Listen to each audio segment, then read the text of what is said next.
Assalamualaikum warahmatullahi wabarakatuh. Kali ini pembahasan untuk teori akuntansi keuangan yaitu membahas tentang kerangka konseptual akuntansi dan pelaporan keuangan oleh kelompok 5. Melanjut ke materi, perkenalkan dari kelompok 5 dulu. Yang pertama ada Kayla Amanda Bennett dengan NIM akhir 113, ada Iren Kristi Purba dengan NIM akhir 164, ada Zahwa Padilatur dengan NIM akhir 202, ada Aldo Wijaya Ramadhani dengan NIM akhir 238, dan ada Jonas Kiliando Purba dengan NIM akhir 271. Klasifikasi dan konflik kepentingan. Yang pertama, klasifikasi tujuan. Tujuan pelaporan keuangan tidaklah tunggal, melainkan dapat diklasifikasikan ke dalam berbagai kategori untuk memahami peran dan dampaknya secara lebih komprehensif. Yang pertama, tujuan umum dan tujuan khusus. Tujuan umum dirancang untuk memenuhi kebutuhan informasi berbagai pengguna eksternal yang tidak memiliki wewenang untuk meminta informasi khusus seperti investor. Tujuan khusus dirancang untuk memenuhi kebutuhan informasi pihak-pihak tertentu yang memiliki akses atau wewenang lebih, seperti manajemen internal. Tujuan berdasarkan pengguna dan berdasarkan penggunaan. User objektif berfokus pada karakteristik dan kebutuhan spesifik dari berbagai kelompok pengguna laporan keuangan. Sedangkan usage objektif berfokus pada bagaimana informasi akuntansi digunakan dalam proses pengambilan keputusan. Selanjutnya, tujuan berdasarkan pendekatan hukum, ekonomi, dan sosial. Tujuan hukum menekankan pada kepatuhan terhadap aturan dan hukum yang berlaku serta pelindungan hak-hak hukum para pemangku kepentingan. Tujuan ekonomi berfokus pada penyediaan informasi yang membantu dalam alokasi sumber daya ekonomi yang efisien, penilaian kinerja ekonomi perusahaan, dan prediksi arus kas masa depan. Tujuan sosial menekankan pada akuntabilitas perusahaan kepada masyarakat luas, termasuk dampak sosial dan lingkungan dari operasional perusahaan. 2. Konflik kepentingan. Perbedaan ini tidak hanya untuk mencerminkan kepentingan analitis, tetapi juga adanya konflik kepentingan yang melekat antara berbagai pihak terhadap laporan keuangan. Hal ini muncul karena setiap kelompok pengguna memiliki kepentingan yang berbeda dan seringkali tujuan yang ingin dicapai oleh satu kelompok bertentangan dengan kelompok lainnya, seperti konflik antara tujuan hukum dan tujuan ekonomi. Tujuan hukum mungkin menuntut konservatisme dan kepatuhan terhadap aturan untuk melindungi kreditor, namun di sisi lain tujuan ekonomi mungkin menuntut penyajian yang wajar.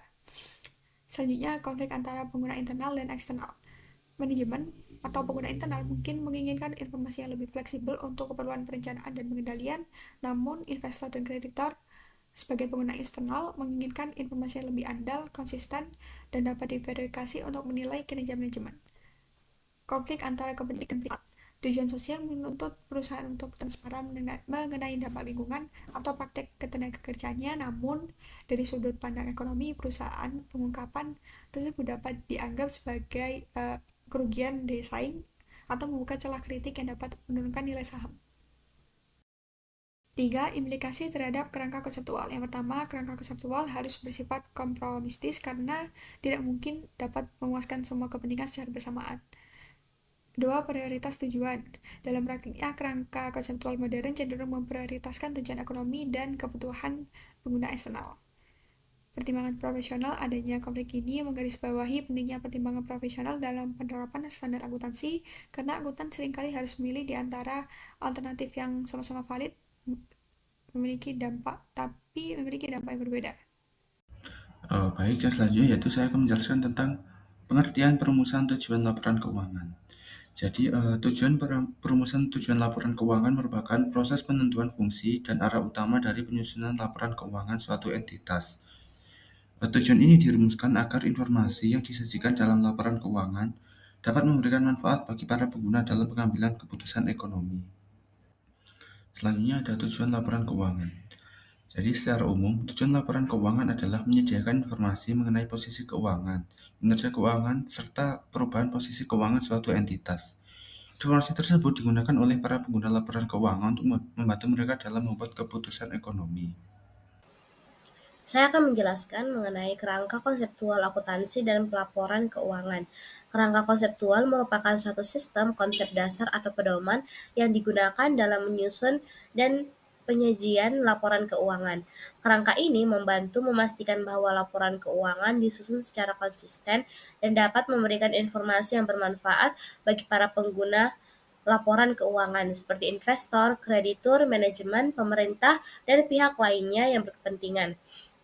Melalui kerangka konseptual, penyusunan laporan keuangan diarahkan agar menghasilkan informasi yang memiliki karakteristik kualitatif seperti relevan, andal, atau dapat dipercaya, dapat dibandingkan dengan periode sebelumnya maupun dengan perusahaan lain, serta mudah dipahami oleh para pengguna laporan keuangan. Dengan adanya pedoman ini, standar akuntansi yang dibuat oleh regulator juga memiliki dasar yang jelas. Dalam laporan keuangan, terdapat beberapa laporan keuangan utama yang wajib disajikan oleh perusahaan. Laporan-laporan tersebut meliputi laporan posisi keuangan atau neraca yang menunjukkan kondisi aset, kewajiban, dan ekuitas perusahaan pada suatu periode tertentu. Selanjutnya ada laporan laba rugi dan penghasilan komprehensif lain yang menggambarkan kinerja perusahaan melalui pendapatan dan beban selama periode tertentu. Selain itu, terdapat laporan perubahan ekuitas yang menjelaskan perubahan modal perusahaan, laporan arus kas yang menunjukkan arus masuk dan keluar kas perusahaan, serta catatan atas laporan keuangan yang memberikan penjelasan lebih rinci mengenai angka-angka yang terdapat dalam laporan keuangan utama. Kelima laporan ini saling melengkapi dalam memberikan gambaran menyeluruh mengenai kondisi dan kinerja keuangan perusahaan. Kemudian laporan-laporan lain dalam pelaporan keuangan. Laporan-laporan ini biasanya disajikan untuk memberikan informasi tambahan yang tidak sepenuhnya dijelaskan dalam laporan keuangan utama, baik yang bersifat keuangan maupun non-keuangan. Salah satu contoh laporan lain adalah laporan manajemen atau manajemen report, yaitu laporan yang berisi penjelasan dari pihak manajemen mengenai kondisi perusahaan, strategi yang dijalankan, serta hasil kinerja selama periode tertentu. Selain itu, terdapat manajemen discussion and analysis atau MD&A yang memberikan analisis lebih mendalam mengenai kinerja perusahaan, faktor-faktor yang mempengaruhi kinerja tersebut, serta prospek perusahaan di masa depan. Perusahaan juga sering menyajikan laporan tahunan atau annual report yang berisi rangkuman kinerja perusahaan selama 1 tahun, termasuk informasi mengenai kegiatan operasional, tata kelola perusahaan, serta ringkasan laporan keuangan.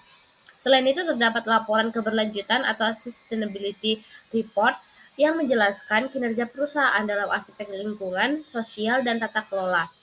Laporan lain yang juga sering disajikan adalah laporan tanggung jawab sosial perusahaan atau CSR report, yang menjelaskan berbagai program sosial yang dilakukan perusahaan bagi masyarakat. Ketepatan dalam menyebutkan pelaporan-laporan lain sangat penting agar pengguna laporan keuangan dapat membedakan antara laporan keuangan utama dan laporan tambahan, serta memahami bahwa laporan-laporan tersebut berfungsi untuk melengkapi informasi yang disajikan dalam laporan keuangan utama. Dengan adanya laporan tambahan tersebut, pengguna dapat memperoleh gambaran yang lebih lengkap mengenai kondisi kinerja serta tanggung jawab perusahaan secara keseluruhan. Bahasan selanjutnya yaitu tentang kerangka konseptual. Jadi kerangka konseptual itu dalam akuntansi itu merupakan dasar pemikiran yang akan menjelaskan bagaimana laporan keuangan itu disusun agar memberikan informasi yang bermanfaat bagi pengambilan keputusan ekonomi. Apa sih sebenarnya fungsinya dari kerangka konseptual ini? Ada beberapa fungsi yang kelompok kami ambil, yaitu 3. Yang pertama itu menjadi pedoman bagi penyusun standar akuntansi dalam membuat aturan akuntansi tersebut. Yang kedua, adanya membantu perusahaan dalam menyusun laporan keuangan yang sesuai dengan standar akuntansi. Yang ketiga, membantu pengguna laporan keuangan seperti investor, kreditur, dan manajemen untuk memahami informasi keuangan dengan lebih baik. Taksonomi karakteristik normatif dalam akuntansi adalah pengelompokan atau klasifikasi sifat-sifat yang seharusnya dimiliki oleh informasi akuntansi agar laporan keuangan dapat digunakan secara tepat oleh para pengambil keputusan seperti investor, kreditur, manajemen, dan pihak lainnya. Karakteristik ini disebut normatif karena bersifat pedoman atau standar ideal yang menjadi dasar dalam penyusunan pernyataan-pernyataan akuntansi. Secara umum, taksonomi karakteristik normatif menekankan bahwa informasi akuntansi harus memiliki kualitas tertentu agar relevan, dapat dipercaya, dan mudah dikembangkan. Yang pertama ada relevan. Informasi akuntansi harus berhubungan langsung dengan kebutuhan pengambilan keputusan pengguna. Informasi dikatakan relevan jika mampu membantu pengguna dalam memprediksi kondisi masa depan atau mengevaluasi keputusan yang telah dibuat. Contohnya laporan laba rugi yang menunjukkan keuntungan perusahaan dapat membantu investor memprediksi potensi keuntungan di masa depan. Lalu yang kedua, keandalan. Informasi harus dapat dipercaya, bebas dari kesalahan material, dan dapat diverifikasi. Artinya data yang disajikan benar-benar mencerminkan kondisi ekonomi yang sebenarnya. Contohnya nilai aset yang dicatat berdasarkan bukti transaksi yang jelas dan dapat diaudit.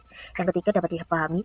Informasi akuntansi harus disajikan dengan cara yang jelas dan mudah dipahami oleh pengguna yang memiliki pengetahuan dasar tentang bisnis dan akuntansi. Penyajian laporan keuangan yang terlalu rumit dapat mengurangi manfaat informasi tersebut. Lalu yang keempat, dapat dibandingkan. Informasi akuntansi harus memungkinkan perbandingan antar periode maupun antar perusahaan. Dengan adanya konsistensi metode akuntansi, pengguna dapat menilai kinerja perusahaan dari waktu ke waktu. Lalu yang kelima, konsistensi. Perusahaan harus menggunakan metode akuntansi yang sama dari satu periode ke periode berikutnya. Konsistensi ini penting agar laporan keuangan tidak menimbulkan interpretasi yang menyesatkan. Lalu yang terakhir, materialitas. Informasi yang disajikan harus cukup signifikan untuk mempengaruhi keputusan pengguna. Informasi yang terlalu kecil atau tidak berpengaruh biasanya tidak perlu dilaporkan secara rinci.